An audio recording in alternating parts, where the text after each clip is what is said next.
It's time to meet the Muppets on the Muppet Show tonight. Hello and welcome to our channel. My name is Felix. I am a dad and a content creator, and this is what I fed my toddler in a day. I'm gonna wax poetic about children in content and feeding kids, so if that is boring to you, skip to here, and you can just watch the actual what I fed my toddler. So I am trans and a parent. Morgan and I are a married queer couple, and we have been together for like 8 years, going on 9 years, is that right? I can't do math. And so it's really important to me that we create content that I did not get to see when I was growing up. Like, I love my life so much, and it's not something that I could have ever pictured for myself because there was like no representation. That being said, myself and Morgan both think it's incredibly unethical to like feature children in content because this is a job. It's a super weird job, but it's a job, and I don't want my kid to have a job, particularly one that they don't have any concept of like how it could affect their life moving forward. So normally when we do content, you like every once in a while see the back of our head of our toddler running around, or like maybe something small that he said with like his face blocked out. This is like, I feel like it's more me focused because it's the food that I gave him, but I want to be really clear and say this isn't about like how much he ate or like what things he liked or didn't like, or like some of that stuff may just be kind of like additional like things that I mention, but this is not, particularly when it comes to feeding toddlers, they're just like so wily and unhinged that like sometimes your toddler is going to eat 2 strawberries and sometimes your toddler is going to eat like a grown man's like 3 portions of noodles. And that is, you should be talking to your pediatrician. I'm not a child specialist in any capacity. So there's that, but also like that's not the important part of this. What this video is about is like the food that I got ready for him to eat and then gave him. I also want to say, if there's anything in your life that you do multiple times a day, just track that maybe one day so that you can look back and be like, wow, that looks really impressive. Like when you look at it all laid out, especially if you can like mark like on an iPhone, you know, it just like has the time of when something was. So like I got timestamps for all these and I'm like, oh wow, yeah, like I really was doing that all day, huh? That's what this video is about. Take all of this with the knowledge that this like menu that I'm putting up of the things that I gave my kid, it's not something that I think every single toddler should eat. Like I so don't care what you feed your kid as long as your kid isn't hungry and your pediatrician is not stressed out about the way that they're getting nutrition. We are a unevenly yoked household in terms of vegetarianism and other things.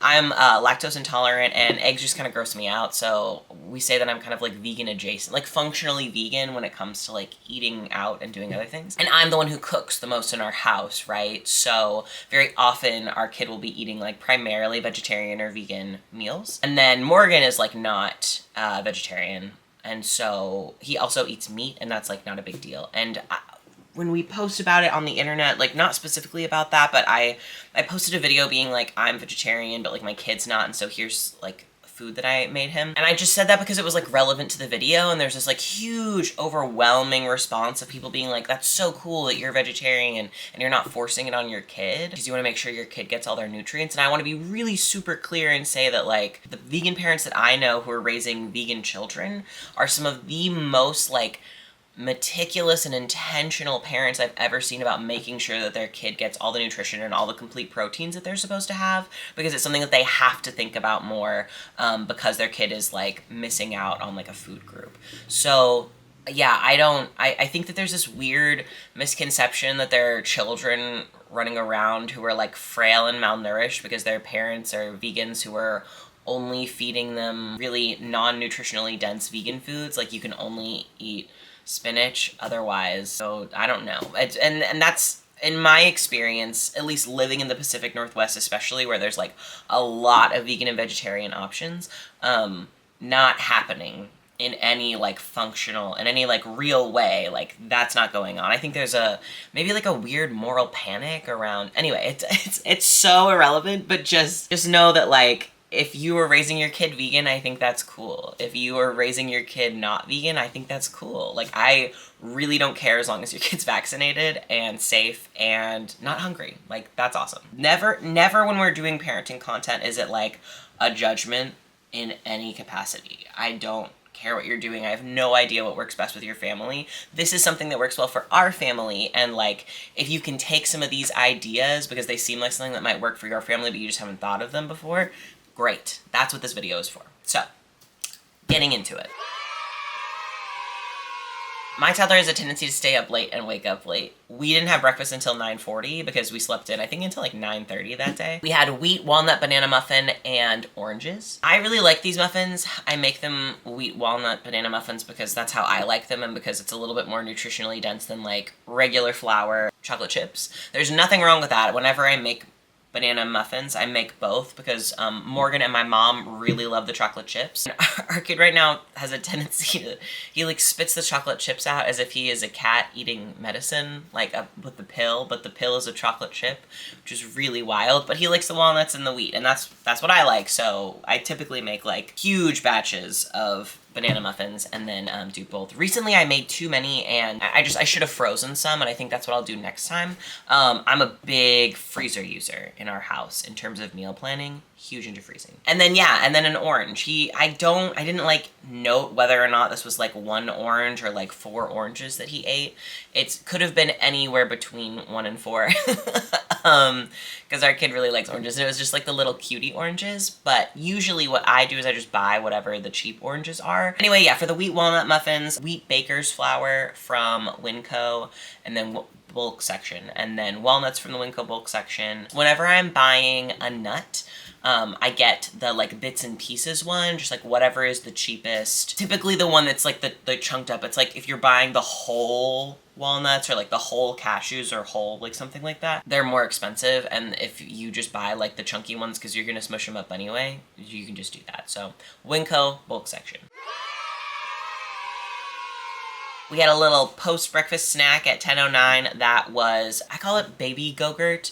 It is yogurt typically that I have made, and then I just buy whatever on like baby puree that's like fruit adjacent. It's like a local liquidation store, so they have all kinds of weird foods that are either like about to go bad or the store ordered too many or whatever, and so they get bought by wheeler dealer, and then I just buy them and they're shelf stable, which is really nice. So we are on Wick, so I will get like my like free thing of yogurt from Wick, and then we have an Instant Pot because my mom has ADHD and we live in a multi-generational home with my parents upstairs. I have stolen her Instant Pot and I use it to make yogurt, and it's super easy. If you have an Instant Pot sitting somewhere and you've never used it to make yogurt, get it, break it out for this reason if you eat any amount of yogurt. It's like a half gallon of milk and 2 tablespoons of whatever plain unsweetened yogurt you have. We do whole milk yogurt because like the fat content is what you want for little growing brains. Once the yogurt's done, I put it in our fridge and I strain out some of the whey to make it a little bit thicker,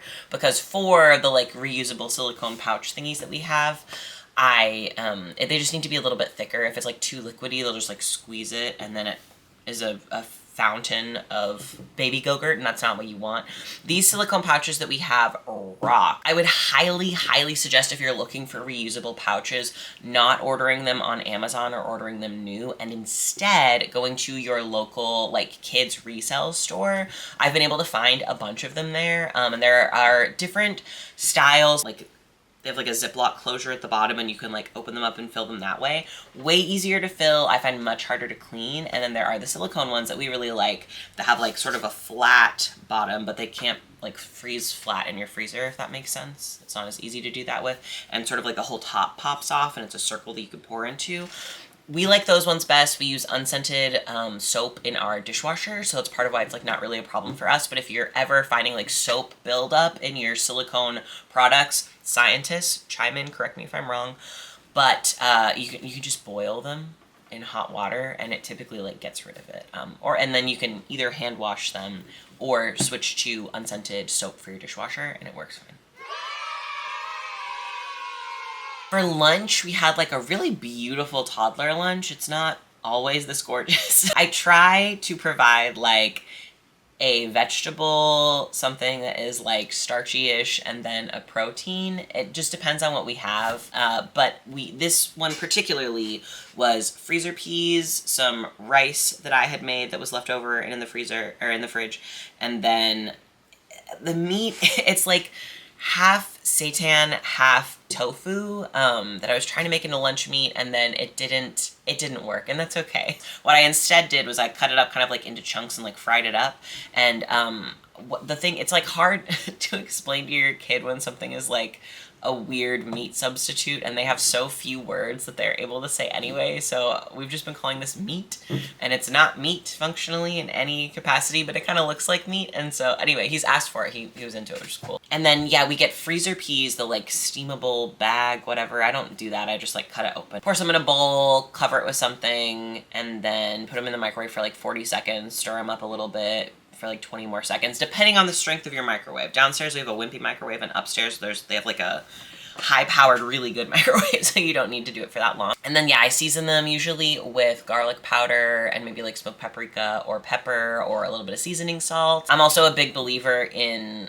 hot vegetables and seasoned vegetables, particularly for kids. In my experience as a child, I don't know if this is true, but I feel like the only time I was consuming vegetables, they were like not cooked and they were not seasoned. So it was like broccoli, and then I didn't like ranch or anything like that, so I wasn't like dipping it in anything fun. Cold hard carrots, like the baby carrots with like nothing else on them. And yeah, it's just that I don't think that's the best way to eat vegetables or to give your kid vegetables. In my personal experience, if your kid loves raw vegetables, that's awesome. I love that for you. If you love raw vegetables, that's awesome. But yeah, if we're not gonna have like peas or something else for a toddler meal, we usually have broccoli. I am constantly like oven baking like 4 heads of broccoli at a time, and then we eat it for the next like 2 days. Or sometimes I just eat like an entire tray, and also the baby has some, so you know, whatever works. At some point between like 12:30 and like 2:30, that was when nap time was. And then after nap, we had snack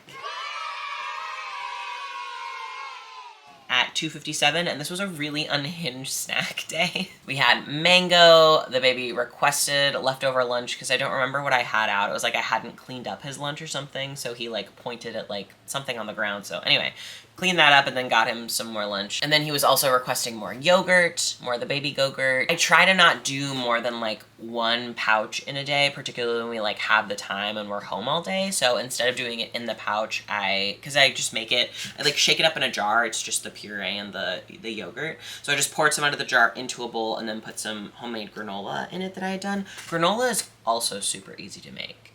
If you have access to a bulk section and oats, in that bulk section and like nuts and stuff like that, do it. Super easy, super quick. You just need some like coconut oil. I think it's old-fashioned oats are the ones that I use. I don't think it's the steel cut ones. I think the steel cut ones it doesn't matter. Google it, look up a recipe. And then we usually put like pumpkin seeds and cranberry, like craisins, dried craisins, and a little bit of honey, and it's great. You just bake it in the oven at 350 for like 20 minutes and then like flip it over and then like bake it more. And yeah, it's just these delicious little like crumblies that you can put in yogurt, or I put them in smoothie bowls, but they are a staple in our house. Works great as a grown-up and also as a toddler snack. And then I was eating we call them lemon tacos because my friend Lemon makes them, but there's no lemon in them. Lemon's name is Lemon, but they're delicious. It's like a little like crispy quesadilla that has veggies in it. So good. And the baby wanted some and kept on calling it pipa, which is pizza.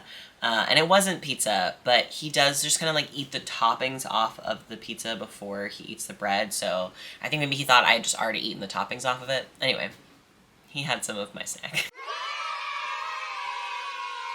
We had dinner at 6:19, cheese slices appetizer. Normally while I'm like getting his dinner ready, whatever that ends up being, he'll have something that's like room temperature or cold because his like dinner has to cool down. This was autumn chili that I made, I don't even know how long ago. I did taste it. It has like a lot of veggies in it, so it was like bell peppers and carrots and butternut squash and pumpkin and like some other stuff, I don't remember. Lentils, it had a lot of beans in it, and then I also, because it was only like what I would consider like a half a serving for him, because we try to have enough that if he wants to eat more, he can have more. I also put some of his turkey that I prepped a gazillion years ago in November, actually, We got a free turkey because Winco does that thing for the week of Thanksgiving where if you spend over $125, they give you a free turkey. So if you haven't seen that video, here's me prepping this turkey. Still eating the turkey. Still eating the turkey, works great and stuff. I used it to make a whole bunch of little like corn tortilla taquitos with like cheese and like turkey meat. And he was super into those for a long time. I should make more actually because I still have turkey meat. But anyway, I was just trying to bulk up the chili, put the turkey in it, and then crumbled up some Fritos and some cheese, some shredded cheese. At 7:25, Mommy was having a jalapeno poppers snack, which were something that she made. They have like bacon and cream cheese and other cheese on them and jalapeno, obviously. I think he only had a couple bites of those though. It wasn't like a food for him, although he has had them as like a real snack before. And then at 9:02, we ended the day with another wheat walnut banana muffin. When we have those muffins available to us, I would say he's eating a few of them a day. Between 2 and 5, probably. Which is great, because they have a lot of nutrients in them and they're tasty. 9:02, kind of an unhingedly late time to be feeding a toddler. 1, he was up late that night. I don't remember what we were doing, but he was gonna be up for another like 30 minutes. And then 2, yeah, just like if he asks for food, we just give him food. Because I especially don't want him to go to bed hungry, like that sucks. Usually if he's asking for food that late and we're gonna like go down to go to bed in the next like 15-20 minutes, I try to give him like a pouch, something that's like pouchish and small and like quick. But yeah, he was really, I think he probably just saw muffins and wanted muffins, which is also so real. I would say a core tenet of my cooking and preparation of food for our child is using the freezer. If you are not using the freezer for your toddler and kid foods, get on it. If you've got extra of something or you have a leftover that you think your family's not going to eat, all of it, freeze it. Put it in the freezer. That's a lunch for a child another day. Hell yeah.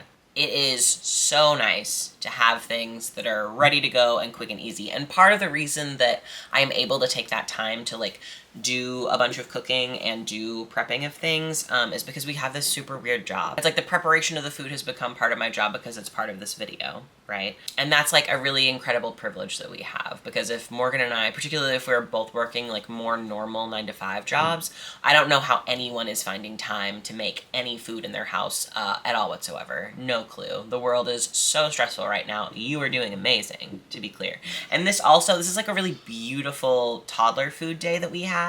It's not always like this, you know? It's not always, sometimes it's like way more like applesauce pouches bought at the store. Our kid also really digs sandwiches, so we'll do like a peanut butter and jelly every once in a while. Particularly if we're like on the go. This is a day when we were basically at home all day, except for I think we left to go to the park at one point. But yeah, it's not, if you're gonna be running around, bring a sandwich. It's also just so validating to like look at all of these listed out and be like, wow, that is work that I've been doing to raise this kid. And also, that's not even like the most challenging part of being a parent. And there are lots of parts that are challenging, and there are so many parts that bring me incredible joy. But it is just like, oh, okay, yeah, no, that's a lot. That's why it feels like a lot, is because it's a lot. If you have something that's quick and easy that you make your kid that they like, tell me. Let me know in the comments. Oh, also, maybe relevant, maybe not. I don't know. Our kid is, I feel like people say that around like 2 or 3, kids hit like a really picky phase. Obviously, our toddler is not there yet. So, I don't know if he will be. I feel like everybody thinks that their kid is like the best sleeper or the best eater or the best whatever, and then they hit a new developmental milestone and then have to like throw all that out the window. Something else that was previously really difficult becomes easier, and then the thing that you've like not been thinking about, which is like whether or not he's super into peas, that is gone and it's completely different. So, you know, if your kid is only eating like macaroni and cheese or like noodles that you're frantically trying to get some kind of like vegetable nutritive value into, so judgment-free zone, like always. But like, yeah, don't, you're doing really good. Like if your kid's not hungry, you're doing amazing, and they're not, so you're doing great.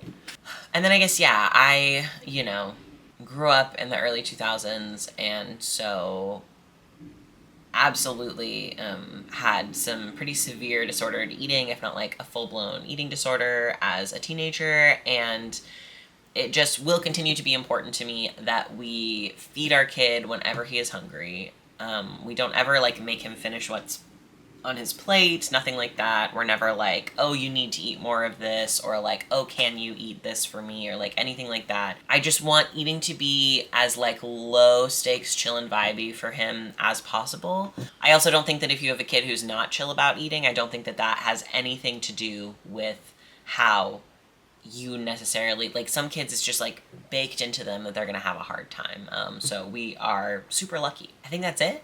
I think that's all I have for you. Thank y'all so much for being here. If you would like to watch this video without ads, we have a Patreon that you can sign up for. It's like, we have much lower. We have like a $1 tier where you can just see our sit and chat. They're between like 15 and like 40 minutes every 2-ish weeks, where we're just like talking endlessly about what's going on in our lives. And then also our YouTube videos go up there.